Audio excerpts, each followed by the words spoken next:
नमस्कार, अभी मैं बक्सर स्टेशन पे हूँ और रेलवे आरआरबी और एनटीपीसी का जो मुद्दा है वो बताने की ज़रूरत नहीं। ये बताने की ज़रूरत नहीं है कि जब जेईई मेंस और नीट की परीक्षाएं कराई जाती हैं तब वो सारी परीक्षाएं समय से कंडक्ट कर ली जाती हैं, रिजल्ट भी समय से दे दिया जाता है।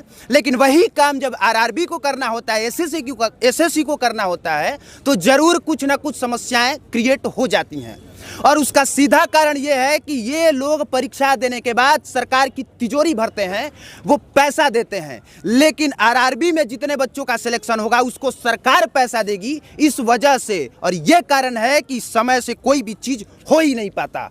और इस मुद्दे पर हमारे साथ बात करने के लिए मनीष कश्यप हैं, सच तक के पत्रकार हैं। पहले ये बताइए, आपने इतना सारा इंटरव्यू किया, इतनी सारी चीज़ें देखी, सरकार ज़्यादा दोषी है या छात्र? सरकार दोषी है और सरकार के अधिकारी दोषी है। देखिए, समस्या क्या है कि जो अधिकारी आज सचिव लेवल के बड़े लेवल पे बैठे हैं वो कहीं नहीं तो कहीं कांग्रेस के सरकार में सेलेक्ट हुए थे। किसके सरकार में सेलेक्ट हुए थे? कांग्रेस के सरकार में। और आज सचिव लेवल पे बैठ गए हैं तो उन्हें जो है ना कहीं नहीं तो कहीं लगता है कि अरे तहार खेल बिगाड़े हम। इसी चक्कर में जो है ना, देखिए, नेता नहीं चाहता है कि उसका फजीहत हो। नेता को सजेशन कौन देता है? बड़ा बड़ा आईएएस आईपीएस लेवल का अधिकारी।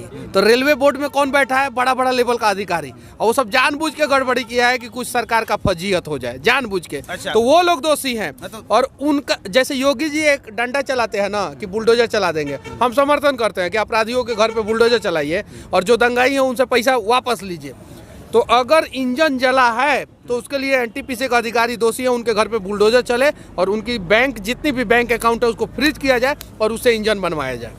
देखिए, ये बहुत बड़ी बात इन्होंने कही कि छात्रों पर बुलडोजर चलाने के बजाय उन अधिकारियों पर बुलडोजर चलाया जाए जिसकी वजह से ये हुआ, और सरकार को यही करना चाहिए।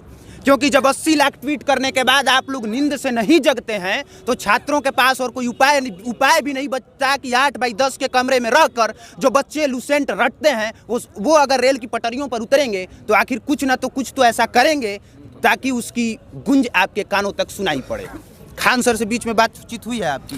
देखिए, मैं बस पहले ये बताइए, खान सर से बीच में बातचीत हुई है? बहुत सारे मुद्दों पे बातचीत हुई है। तो क्या लगा, गिरफ्तारी हो जाएगी कि नहीं? देखिए, हिम्मत ही नहीं है किसको हिम्मत है उठा के खान सर को गिरफ्तार करके दिखा दे? एफआईआर तो हो ही गया है। अरे वो डराने के लिए हुआ है एफआईआर कि खान सर पे एफआईआर हो गया है, डर जाएंगे लोग। और खान सर, आप जो है ना 1 सेकंड के लिए हम लोगों के राष्ट्रवाद पे जो है ना 1 सेकंड के लिए संदेह कर सकते हैं, खान सर पे नहीं। वो शुद्ध सोना है और शुद्ध राष्ट्रवादी हैं और वो सिर्फ और सिर्फ युवाओं के भविष्य का बात करते हैं। और हिंदुस्तान के पहले ऐसे शिक्षक हैं जो युवाओं में ये उम्मीद जगा दिए कि तुमको 100 रुपया में पढ़ा के हम दरोगा, कलेक्टर, डीएम, एसपी बना देंगे। वो 107 करोड़ रुपया का ऑफर छोड़ दिए खान सर, 107 करोड़ रुपया का ऑफिशियली ऑफर ठुकरा दिए।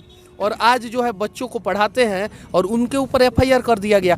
आज अगर बच्चे के गार्जियन खान सर को टूट जाने देंगे, बिखर जाने देंगे तो फिर दोबारा कोई खान नहीं आएगा, पहला चीज। दूसरा चीज, अगर कोई खान सर को कांग्रेस से जोड़ के देख रहा है ना तो पहले खान सर का 1000 वीडियो यूट्यूब पे उठा के देख ले। वो शुद्ध राष्ट्रवादी हैं और कहीं किसी पार्टी से नहीं जुड़े हुए हैं। अपने वीडियो में मोदी जी की तारीफ भी कई बार उन्होंने की। बहुत बार तारीफ करते हैं, लेकिन ये जो भाजपा वाले हैं ना, ये इनको समझ में नहीं आता है। और कहीं नहीं तो कहीं ना इन्होंने अपने पैर पे कुल्हाड़ी मारा है। जब सत्ता के सिर सिंहासन पे बैठते हैं ना, हाथी पे बैठते हैं ना, तो हमारे यहाँ कहावत है, हाथी के एथी पे बैठबो ना तो नीचे ना लौकी। तो जब चींटी नीचे नहीं दिखता है ना तो हाथी चींटियों को कुचलते चलता है, लेकिन वही चींटी जब हाथी के सूंड में घुस जाता है ना तो हाथी को औकात दिखा देता है। तो सरकार से विनती है कि हम जनता अगर आपके नज़र में चींटी है तो आप जितना कुचल रहे हैं कुचलिए, लेकिन जिस दिन हम लोग आपके सूंड में घुस जाएंगे ना, आपकी औकात पता चल जाएगी कि आप किस औकात के हैं। बिल्कुल।